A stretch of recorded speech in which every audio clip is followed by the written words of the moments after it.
Hans Christian Andersen's classic fairy tales can often be quite depressing in scope, and they seemingly have a sad ending on most occasions. However, I think that you will find that Little Match Girl, a tale about a girl who dreams of being with her deceased grandmother, shows how people can find peace and contentment in even the most dire of circumstances. I hope that you will enjoy this short story. If you're enjoying this reading from Friendly Frog Press, please make sure to subscribe and hit that like button. The Little Match Girl by Hans Christian Andersen, narrated by Beauheart. Most terribly cold it was. It snowed and was nearly quite dark in evening, the last evening of the year. In this cold and darkness there went along the street a poor little girl, bareheaded and with naked feet. When she left home she had slippers on, it is true, but what was the good of that? They were very large slippers, which her mother had hitherto worn. So large were they, and the poor little thing lost them as she scuffled away across the street, because of two carriages that rolled by dreadfully fast. One slipper was nowhere to be found. The other had been laid hold of by an urchin, and off he ran with it. He thought it would do capitally for a cradle when he some day or other should have children himself. So the little maiden walked on with her naked tiny feet that were quite red and blue from cold. She carried a quantity of matches in an old apron, and she held a bundle of them in her hand. Nobody had bought anything of her the whole livelong day.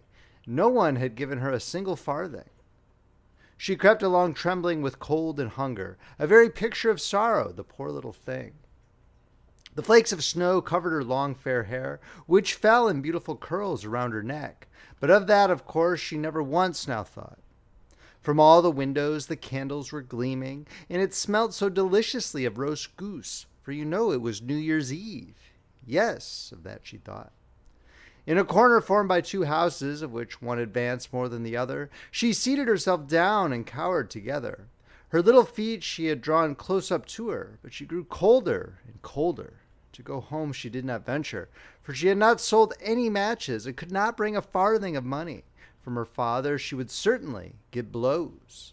And at home it was cold too, for above her she had only the roof, through which the wind whistled, even though the largest cracks were stopped up with straw and rags. Her little hands were almost numbed with cold. Oh, a match might afford her a world of comfort. She only dared take a single one out of the bundle, draw it against the wall, and warm her fingers by it. She drew one out. Risht! How it blazed, how it burnt! It was a warm, bright flame, like a candle, as she held her hands over it. It was a wonderful light. It seemed really to the little maiden as though she were sitting before a large iron stove, with burnished brass feet and a brass ornament at top. The fire burned with such blessed influence, it warmed so delightfully. The little girl had already stretched out her feet to warm them too, but the small flame went out, the stove vanished. She had only the remains of the burnt-out match in her hand.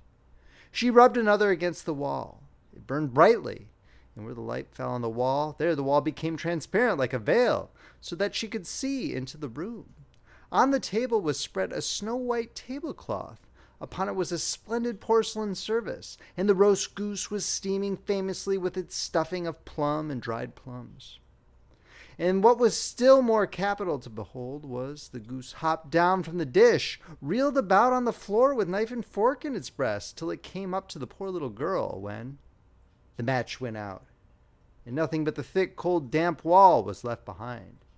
She lighted another match.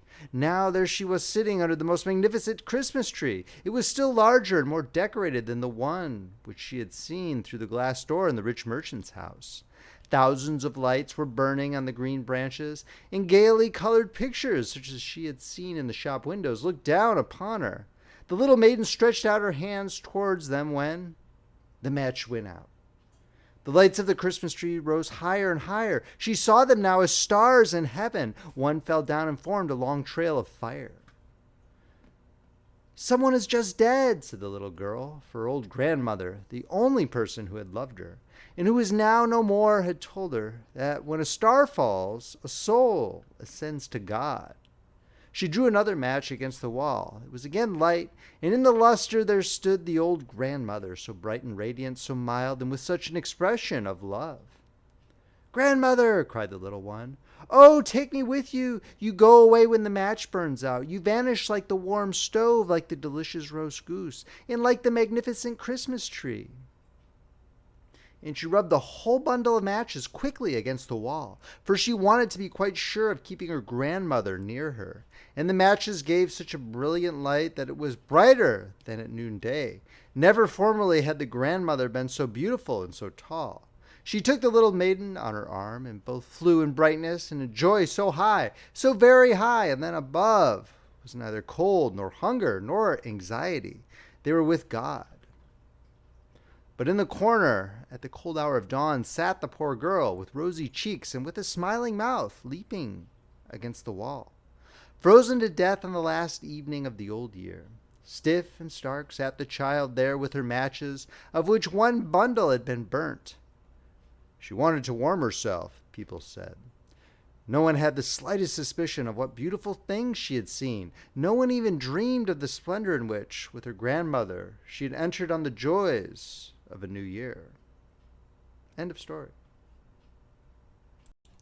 If you enjoyed this reading, please make sure to subscribe, hit that like button, and check out friendlyfrogpress.com, where you can see where our collection of eBooks, paperbacks, and audiobooks are available. Friendly Frog Press, where the classics come alive. This is Paul Beauheart, signing off.